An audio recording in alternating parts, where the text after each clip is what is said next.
Guys welcome back to my channel. So guys first time ಯಾರು video ನೋಡ್ತಾ ಇದ್ರೆ ವಿಡಿಯೋಗೊಂದು like ಮಾಡಿ, ಹಾಗೆ ಚಾನಲ್ಗೆ ಸಬ್ಸ್ಕ್ರೈಬ್ ಕೂಡ ಮಾಡ್ಕೊಳ್ಳಿ. ಸೊ ಕಂಟಿನ್ಯೂಸ್ ಆಗಿ ಬಿಗ್ ಬಾಸ್ ಬಗ್ಗೆ ಇರೋಂಥ ಅಪ್ಡೇಟ್ಸ್ ಬರ್ತಾ ಇರುತ್ತೆ, ನೋಡಿ ಎಂಜಾಯ್ ಮಾಡಿ. ಗೈಸ್ ತಮ್ಮನೇಲಿ ನೋಡಿದ ತಕ್ಷಣ ಗೊತ್ತಾಗಿರುತ್ತೆ ನಿಮಗೆ. ಸೊ ಅಂದರೆ ಇವಾಗ ಯಾವ ಟಾಪಿಕ್ ಬಗ್ಗೆ ಮಾತಾಡಕ್ಕೆ ಬಂದಿದ್ವಿ ಅಂತ. ಸೊ ನಮ್ಮ ಕಾರ್ತಿಕ್ ಅವ್ರ ಬಗ್ಗೆ ಅಂದರೆ ಏನದು ತುಂಬ ಜನಗಳು ಕೇಳ್ತಾ ಇದ್ರು. ಕಾರ್ತಿಕ್ ಅವರು ಸ್ಟಾರ್ಟಿಂಗಲ್ಲಿ ಯಾವ ರೀತಿಯಾಗಿ ಆಟ ಆಡ್ತಾಯಿದ್ರು, ಬಟ್ ಇವಾಗ ನೋಡಿದರೆ ಅವ್ರ ಗೇಮ್ ಪ್ಲೇ ಕಂಪ್ಲೀಟಾಗಿ ಚೇಂಜ್ ಆಗಿದೆ. ಅಂದರೆ ಏನದು ಫುಲ್ ಹೈಯಲ್ಲಿದ್ದಂಥ ಕಾರ್ತಿಕ್ ಅವರ ಗೇಮ್ ಪ್ಲೇ ಅಂದರೆ ಅವ್ರ ಗೇಮ್ ಪ್ಲೇನೇ ಸೊ ಪೂರ್ತಿ ಡೌನಿಗೆ ಬಂದಿದೆ. ಸೊ ಅದಕ್ಕೆ ಅಂದರೆ ಏನದು ಅಂದರೆ ಒಂದು ರೀತಿ ಏನಪ್ಪ ಅದು ಮೇನ್ ಕಾರಣ ಯಾವುದಿರ್ಬೋದು ಅಂದರೆ ಅವರ ಗೇಮ್ ಪ್ಲೇ, ಅವರ ಗ್ರಾಫ್ ಮೇಲಿದ್ದು ಸಡನ್ನಾಗಿ ಡೌನ್ ಬರೋಕ್ಕೆ ಅಂತ. ಸೊ ಗೈಸ್ ನಿಮ್ಗೆ ಗೊತ್ತಿರ್ಬೋದು, ಸ್ಟಾರ್ಟಿಂಗ್ ಬಂದಾಗ ತನಿಷಾ, ಸಂಗೀತ ಮತ್ತು ಕಾರ್ತಿಕ್ 3 ಜನರು ಕೂಡ ತುಂಬ ಚೆನ್ನಾಗಿದ್ದರು. ಸೊ ಅಂದರೆ ಯಾವುದೇ ಟಾಸ್ಕ್ ಅಂತ ಬರಲಿ ಅಥವಾ ಟಾಸ್ಕ್ ಬಿಟ್ಬಿಟ್ಟು ಅಥವಾ ಮನೆ ವಿಚಾರ ಅಂತ ಕೂಡ ಬರಲಿ, ಸೊ ಸಖತ್ತಾಗಿ 3 ಜನ ಕೂಡ ಇನ್ವಾಲ್ವ್ಮೆಂಟ್ ಇರ್ತಾ ಇತ್ತು. ಬಟ್ ಹೋಗ್ತಾ ಏನಾಯಿತು ಅಂದರೆ ಅದೊಂದು ಟಾಸ್ಕ್ ಬರುತ್ತಲ್ಲಪ್ಪ, ನಾಮಿನೇಷನ್ದು, ಅದು ಲೂಡೋ ಟಾಸ್ಕ್ ಬರುತ್ತಲ್ಲ. ಸೊ ಅದರಲ್ಲಿ ಇವರು ಯಾರು ಸಂಗೀತ ಅವ್ರು ಈಚೆ ಬರ್ತಾರೆ. ಅಂದರೆ ಇವ್ರು 3 ಜನ ಇರುವಂಥ ಒಂದು ಗುಂಪಿಂದ ಸಂಗೀತ ಈಚೆ ಬಂದುಬಿಡ್ತಾರೆ. ಯಾಕಂದರೆ ಅಲ್ಲಿ ನಾಮಿನೇಷನಲ್ಲಿ ಕಾರ್ತಿಕ್ ಮತ್ತು ತನಿಷಾ ಇಬ್ಬರು ಸೇರ್ಕೊಂಡ್ಬಿಟ್ಟು ಸಂಗೀತಗೆ ಸೇವ್ ಮಾಡಿಲ್ಲ ಅನ್ನೋ ಜಸ್ಟ್ ಒಂದೇ ಒಂದು ಕಾರಣದಿಂದ. ಅದು ತಪ್ಪು ಅಂತ ಕೂಡ ಹೇಳೋಕ್ಕಾಗಲ್ಲ. ಯಾಕಂದರೆ ಇವಾಗ 3 ಜನ ಫ್ರೆಂಡ್ಸ್ ಇದ್ದಾರೆ ಅಂತಂದರೆ ಅಂದರೆ 3 ಜನ ಫ್ರೆಂಡ್ಸ್ ಇರ್ತಾರೆ. ಸೊ ಆ 3 ಜನದಲ್ಲಿ ಇವಾಗ 2 ಜನ ಒಂದು ಟೀಮಲ್ಲಿ ಇದ್ದರೆ ಇನ್ನೊಬ್ರು ಸಪ್ರೇಟಾಗಿ ಇದ್ದಾರೆ. ಸಂಗೀತ ಅವರಂತೂ ಕೂಡ ಇವಾಗ ಮುಂದೆನೇ ಇದ್ದಾರೆ. ಸೊ ಡೆಫಿನೆಟ್ಲಿ ಅವ್ರು ಕೂಡ ಅಂದರೆ ಸೋಲೋ ಚಾನ್ಸಸ್ ಕೂಡ ಕಡಿಮೆ ಇತ್ತು ಅವ್ರಿಗೆ, ಅಂದರೆ ಆ ಗೇಮಲ್ಲಿ. ಸೊ ಅದರಿಂದ ನಾವು ಸಂಗೀತ ಬಿಟ್ಟು ಬೇರೆಯವ್ರು ಸೆಲೆಕ್ಟ್ ಮಾಡಿದ್ವಿ ಅಂತ ಕಾರ್ತಿಕ್ ಮತ್ತು ತನಿಷಾ ಅವ್ರು ರೀಸನ್ ಕೊಡ್ತಾರೆ. ಗೈಸ್ ಅಂದರೆ ನಿಮ್ಮಲ್ಲಿ ಎಷ್ಟು ಜನಗಳಿಗೆ ಅಂದರೆ ಏನದು ಆ ಒಂದು ಸೆಲೆಕ್ಷನ್ ಏನು ಮಾಡ್ತಾರೆ ಕಾರ್ತಿಕ್ ಮತ್ತು ತನಿಷಾ ಅವರು. ಸೊ ಅದರಿಂದನೇ ತನಿಷಾ ಮತ್ತು ಕಾರ್ತಿಕ್ ಅವರಿಬ್ಬರು ಗ್ರಾಫ್ ಕೆಳಗಡೆ ಬರೋಕ್ಕೆ ಸ್ಟಾರ್ಟ್ ಆಯಿತು ನಾನು ಅನ್ಕೋತೀನಿ. ಅಂದರೆ ಪರ್ಸ್ನಲಿ ನೀವು ಗೊತ್ತಿರ್ಬೋದು, ಸಂಗೀತ ಅವ್ರ ಕಡೆಯಿಂದ ಅವರು ಬೇರ್ಪಟ್ಟ ಮೇಲೆ ತುಂಬ ಸ್ವಲ್ಪ ಡೌನ್ಫಾಲ್ಗಳನ್ನ ನೋಡ್ಬಿಟ್ರು ಅವರು. ಅಂದರೆ ಏನು ಗೊತ್ತಾ, ಇವಾಗಲೂ ಕೂಡ ಅವರ ಗೇಮ್ ಪ್ಲೇ ಸಖತ್ತಾಗಿದೆ.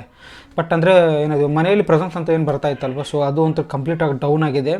ಸ್ಟಾರ್ಟಿಂಗ್ ಅಂದರೆ ಅದು ಒಂದೇ ಅಂತಲ್ಲ, ಇನ್ಫ್ಯಾಕ್ಟ್ ಅಂದರೆ ಅವ್ರಿಗೆ ತುಂಬ ಕಾಂಟ್ರವರ್ಸಿಗಳು ಕೂಡ ಜಾಸ್ತಿ ಬಂತು ಅವ್ರಿಗೆ. ಅಂದರೆ ಸ್ಟಾರ್ಟಿಂಗಲ್ಲಿ ಸಂಗೀತ ಜೊತೆ ಇರ್ತಾಯಿದ್ರು. ಸೊ ಸಂಗೀತ ಜೊತೆ ಇವಾಗ ಸ್ವಲ್ಪ ಜಗಳ ಎಲ್ಲ ಆಗ್ಬಿಟ್ಟು ಈಚೆ ಬಂದಮೇಲೆ ಇವಾಗ ಮತ್ತೆ ನಮ್ರತಾ ಜೊತೆಗಿದ್ದಾರೆ. ಅಂದರೆ ಏನದು ಬರೀ ಫ್ಲರ್ಟ್ ಮಾಡ್ಕೊಂಡು ಹುಡುಗಿ ಜೊತೆಗೆ ಇರ್ತಾರೆ ಅಂತ. ಅದರಲ್ಲೂ ಮೊನ್ನೆ ಅದೊಂದು ಯಾವುದು ಸೊಂಟಾಗಿಲ್ಲಿರೋ ಮ್ಯಾಟ್ರ್ ಇವ್ರಿಗೆ, ನಮ್ರತಾ ಅವ್ರಿಗೆ, ಅದು ಅಂತೂ ತುಂಬ ಅಂದರೆ ಅವರ ಇಮೇಜ್ನ ಹಾಳು ಮಾಡ್ತು ಅಂತ ಹೇಳ್ಬೋದು. ಬಟ್ ಅದು ಯಾವುದು ಕೂಡ ತಪ್ಪಲ್ಲ. ಯಾಕಂದರೆ ಇವಾಗ ಯಾರಪ್ಪ ನಮ್ಮ ನಮ್ರತಾ ಅವ್ರಿಗೆ ಏನಾದರೂ ಅದು ತಪ್ಪು ಅಂತ ಅನಿಸಿದ್ರೆ, ಸೊ ಅಂದರೆ ಡೈರೆಕ್ಟ್ಲಿ ಕಾರ್ತಿಕ್ ಅವ್ರಿಗೆಲ್ಲ ಹೇಳ್ತಾ ಇದ್ರು ಅವರು, ನೀನು ಈ ಥರ ಮಾಡಬೇಡ, ನನಗೆ ಅದು ಸರಿಯಾಗಿ ಕಾಣಿಸ್ತಿಲ್ಲ, ನನಗೂ ಕಾಣಿಸ್ತಿಲ್ಲ, ಈಚೆ ನೋಡ್ರು ಸರಿ ಕಾಣಿಸಲ್ಲ ಅಂತ ನಮ್ರತಾ ಅವ್ರು ಡೈರೆಕ್ಟಾಗಿ ಹೇಳ್ತಾ ಇದ್ರು. ಬಟ್ ಅದರಲ್ಲೂ ತಪ್ಪು ಇಲ್ದಿರೋ ಕಾರಣದಿಂದ ಅದು ಕ್ಯಾಶುವಲ್ ಆಗಿರುತ್ತೆ. ನೀವು ಬಿಗ್ ಬಾಸ್ ಮನೆ ಅಂತ ಬಂದಾಗ ಅಥವಾ ನೀವು ಅಂದರೆ ಆ್ಯಕ್ಟ್ರೆಸ್ ಅಂತ ಬಂದಾಗ ಅದು ಕಾಮನ್ ಇರ್ತದೆ. ಅದ್ರಲ್ಲಿ ತಪ್ಪಂತ ಕಾರ್ತಿಕ್ಗೂ ತಪ್ಪಿಲ್ಲ, ನಮ್ರತಾ ಅವ್ರು ಕೂಡ ತಪ್ಪಿಲ್ಲ. ಅದೇ ತುಂಬ ಜನ ಹೇಳ್ತಾ ಇರೋದು ಏನಂತಂದರೆ ಯಾರಾದರೂ ಒಬ್ಬ ಫ್ಲರ್ಟ್ ಮಾಡೋಕ್ಕೆ ಬೇಕು ಇವ್ರಿಗೆ ಆ ಥರ ಅಂತ. ಗೈಸ್ ಆ ಥರ ಎಲ್ಲ ಏನೂ ಇಲ್ಲ. ಅವರು ಕೂಡ ಒಬ್ಬ ಅವ್ರು ಕೂಡ ಒಬ್ಬ ಸ್ಟ್ರಾಂಗ್ ಕಂಟೆಂಡರ್ ಇದ್ದಾರೆ ವಿನ್ ಆಗೋದಕ್ಕೆ. ಅದೇ ಹೇಳಿದ್ನಲ್ಲ ನಾನು, ಪ್ರತಾಪ್, ಸಂಗೀತ, ಕಾರ್ತಿಕ್ ಮತ್ತು ವಿನಯ್. ಸೊ 4 ಜನ ಕೂಡ ಫಿಕ್ಸ್ ಆಗಿ ಟಾಪ್ 5 ಇದ್ದೇ ಇರ್ತಾರೆ. ಸೊ 5th ಪ್ಲೇಸ್ಗೆ ಮಿಕ್ಕಿರುವಂಥ 4 ಜನ ಕೂಡ ಅಂದರೆ ಇವಾಗ ಏನಪ್ಪ ಕಾಂಪಿಟೇಷನ್ ಮಾಡ್ತಾ ಇರೋದು. ಸೊ ಅವರು ಅಂದರೆ ಕಾರ್ತಿಕ್ ಅವರು ಸ್ಟಾರ್ಟಿಂಗಲ್ಲಿ ಯಾವ ರೀತಿಯಾಗಿ ಒಬ್ಬ ಸ್ಟ್ರಾಂಗ್ ಕಾಂಪಿಟೇಟರ್ ಇದ್ದರು, ಬಟ್ ಆ ರೀತಿಯಾಗಿ ಇವಾಗ ಕಾಣಿಸ್ತಿಲ್ಲ ನಮಗೆ. ಅಂದರೆ ಆ್ಯಕ್ಚುಲಿ ಹೇಳ್ಬೇಕಂತಂದರೆ ಅದೊಂದು ಮಡಿಕೆ ಹೊಡೆಯೋ ಒಂದು ಟಾಸ್ಕ್ ಬರುತ್ತೆ ಗೊತ್ತಾ. ಸೊ ಆ ಟಾಸ್ಕಲ್ಲಿ ಯಾರೊಬ್ಬರು ಮೆನ್ಷನ್ ಮಾಡಿಬಿಟ್ಟು ಹೇಳಿರ್ತಾರೆ ಅವ್ರಿಗೆ, ನೀನಿಲ್ಲ ಏನದು ಕಾರ್ತಿಕ್ ಸಂಗೀತ ಇಲ್ಲಾಂದರೆ 0 ಅಂತ. ಸೊ ಒಂದು ಮಡಿಕೆ ಹೊಡೆಯುವಂಥ ಟಾಸ್ಕ್ ಬಂದಾಗ ಕಾರ್ತಿಕ್ ಅವರು ಮಡಿಕೆಗೆ ಸಂಗೀತ ಅವ್ರ ಫೋಟೋ ಹಾಕ್ಬಿಟ್ಟು ಅಲ್ಲಿ ಹೇಳ್ತಾರೆ. ಅಂದರೆ ಅದನ್ನ ಜೋರಾಗಿ ಒಂದು ರೀತಿ ಏನಪ್ಪ ಅದು ತಲೆಗೆ ಹೊಡೆಯೋ ಥರನೇ ಹೊಡಿತಾರೆ ಮಡಿಕೆನ. ಕಾರ್ತಿಕ್ ಸಂಗೀತ ಇಲ್ಲಾಂದರೆ 0 ಅಂತ ಹೇಳಿದರು. ಸೊ ಇವಾಗ ಪ್ರೂವ್ ಮಾಡಿ ಅಂದ್ಬಿಟ್ಟು ಮಾಡ್ತಾರೆ. ಬಟ್ ನಿಮ್ಗೆ ಗೊತ್ತಿರ್ಬೋದು, ಅಂದರೆ ಆ ಮಡಿಕೆ ಹೊಡೆಯೋ ಟಾಸ್ಕ್ ಆದಮೇಲೆ ಒಂದು ಏನಪ್ಪ ಅಂದರೆ ಅದು ವೀಕ್ ಬರುತ್ತಲ್ಲ, ಆ ವೀಕಲ್ಲಿ ಯಾವ್ದು ಮಾಲೀಕರ ವೀಕ್, ಎಷ್ಟು ತನಿಷಾ ಮತ್ತು ಸಂಗೀತ ಅವರಿಬ್ಬರು ಕೂಡ ಮಾಲೀಕರಾಗ್ಬಿಟ್ಟು ಮಾಡ್ತಾರೆ. ಆ ವೀಕಲ್ಲಿ ಅವ್ರು ಮೊದಲು ಸಂಗೀತ ಅವ್ರು ತೊಗೊಂಡಿರ್ತಾರೆ, ಎಷ್ಟು 3,500ಕ್ಕೇನೋ. ಬಟ್ ಕಾರ್ತಿಕ್ ಅವರು ಜಾಸ್ತಿ ದುಡ್ಡು ಬರ್ತಾಯಿದೆ ತನಿಷಾ ಅವ್ರ ಹತ್ರ ಅಂದ್ಕೊಂಡ್ಬಿಟ್ಟು ಆ ದುಡ್ಡನ್ನ ವಾಪಸ್ ಕೊಟ್ಟು ಮತ್ತೆ ತನಿಷಾ ಅವ್ರ ಗ್ರೂಪಿಗೆ ಹೋಗ್ತಾರೆ. ಅಂದರೆ ತನಿಷಾ ಅವ್ರ ಮಾಲೀಕತ್ವದಲ್ಲಿ ಆಟ ಆಡೋಕ್ಕೆ ಅವರು ಇಷ್ಟಪಡ್ತಾರೆ. ಅಂದರೆ 3,500 ಸಂಗೀತ ಅವ್ರು ಕೊಟ್ಟಿರ್ತಾರೆ, ಬಟ್ ತನಿಷಾ ಅವ್ರು ಬಂದು 4,500 ಕೊಡ್ತಾರೆ ಅವ್ರಿಗೆ. ಸೊ ಜಾಸ್ತಿ ದುಡ್ಡು ಕೂಡ ಬರುತ್ತೆ. ಮತ್ತು ಅಂದರೆ ಸಂಗೀತಕ್ಕಿಂತ ಕಂಫರ್ಟೇಬಲ್ ಅವ್ರು ತನಿಷಾ ಜೊತೆಗಿದ್ರು ಆ ವೀಕಲ್ಲಿ. ಯಾಕಂದರೆ ಜಗಳ ಆಗಿತ್ತು ಆಲ್ರೆಡಿ. ಸೊ ಅದರಿಂದ ಮಾತುಗಳು ಕೂಡ ಕಡಿಮೆ ಆಗಿತ್ತು ಇಬ್ಬರು ಮಧ್ಯೆ. ಅದು ತಪ್ಪು ಅಂತ ಕೂಡ ಹೇಳೋಕ್ಕಲ್ಲ, ಯಾಕಂದರೆ ಗೇಮಲ್ಲಿ ಜಾಸ್ತಿ ದುಡ್ಡು ಬರುತ್ತೆ ಅಂತಂದರೆ ಸೊ ಡೆಫಿನೆಟ್ಲಿ ಯಾರಾದರೂ ಕೂಡ ಮಾಡ್ತಾರೆ ಅದನ್ನ. ಸೊ ನನಗೆ ಕೂಡ ಅದೇ ಅನಿಸಿದ್ದು. ಸೊ ಅದೇ ವೀಕಲ್ಲಿ ಗೈಸ್ ಅಂದರೆ ಏನದು ಮೇ ಬಿ ಯಾವುದು ಫಸ್ಟ್ ಗೇಮ್ ಮಾತ್ರ ಅವ್ರು ಕರೆಕ್ಟಾಗಿ ಆಡಿದ್ದು, ಯಾವುದಂದರೆ ಅದು ಬಟ್ಟೆ ವಾಶ್ ಮಾಡೋದಿರುತ್ತಲ್ವ ಅದು. ಸೊ ಆ ಗೇಮ್ ಮಾತ್ರ ಅವ್ರು ಪ್ರಾಪರಾಗಿ ಆಡಿದ್ದು.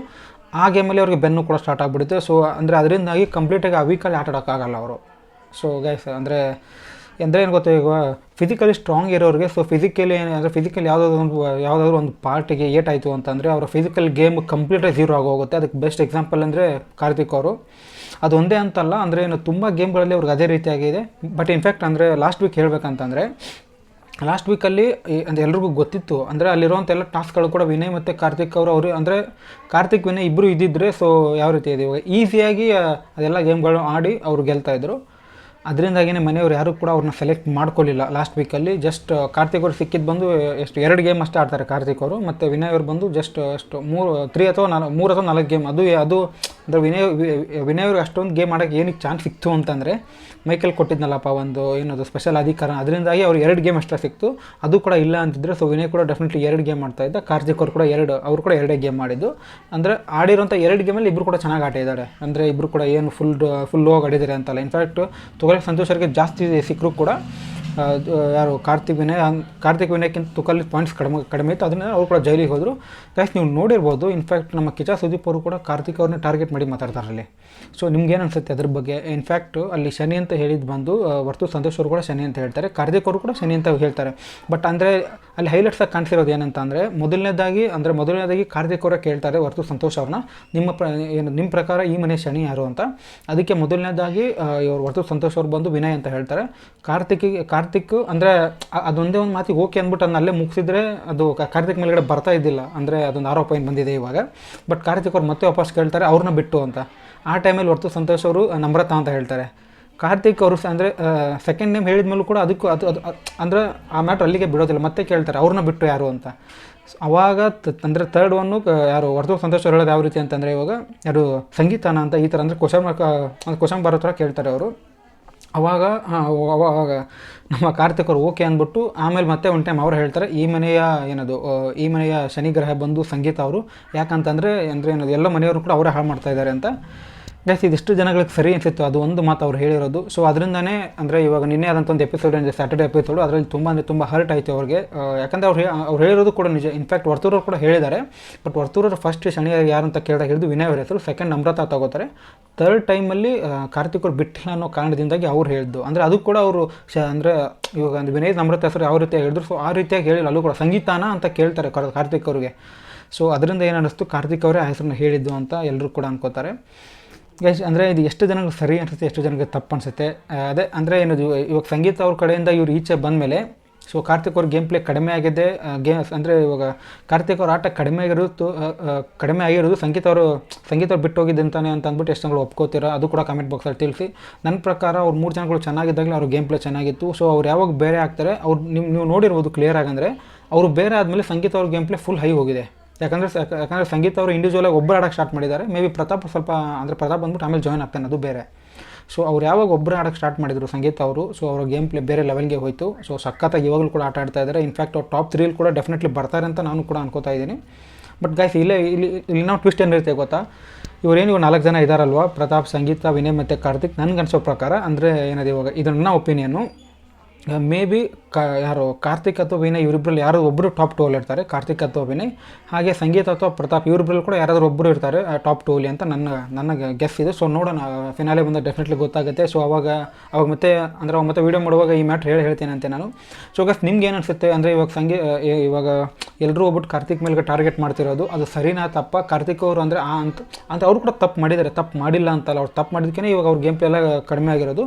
ಬಟ್ ಅದು ಸಂಗೀತ ಅವರಿಂದ ಕಡಿಮೆ ಆಯಿತು ಅಥವಾ ನಮ್ರತಾ ಅವರಿಂದ ಕಡಿಮೆ ಆಯಿತು ಅಂತ ಹೇಳೋದು ಎಷ್ಟು ಸರಿ? ಸೊ ನಿಮ್ಮ ಪ್ರಕಾರ ತಪ್ಪಾಗಿರೋದು ಎಲ್ಲಿ? ಸೊ ಕಾರ್ತಿಕ್ ಅವ್ರ ಗೇಮ್ ಪ್ಲೇ ಏನಕ್ಕೆ ಕಡಿಮೆ ಆಗಿದೆ ಅಂದ್ಬಿಟ್ಟು ನೀವು ಕೂಡ ಕಮೆಂಟ್ ಬಾಕ್ಸಲ್ಲಿ ತಿಳಿಸಿ. ಸೊ ನೋಡೋಣ ಏನಾಗುತ್ತೆ ಅಂದ್ಬಿಟ್ಟು. ಬಟ್ ಅಂದರೆ ಗೈಸ್ ಮಿಕ್ಕಿರೋಂಥ ಇನ್ನೊಂದು 2 ವಾರಗಳಲ್ಲಿ ಸೊ ತುಂಬ ಚೆನ್ನಾಗಿ ಆಡಲಿ, ಹಾಗೆ ಟಾಪ್ 3 ಕೂಡ ಬರಲಿ ಅಂತ ನಾನು ಕೂಡ ಆಶಿಸ್ತೇನೆ. ಸೊ ನೋಡೋಣ, ನಿಮ್ಗೆ ಅನಿಸುತ್ತೆ ನೀವು ಕೂಡ ಕಮೆಂಟ್ ಬಾಕ್ಸಲ್ಲಿ ತಿಳಿಸಿ ಗೈಸ್.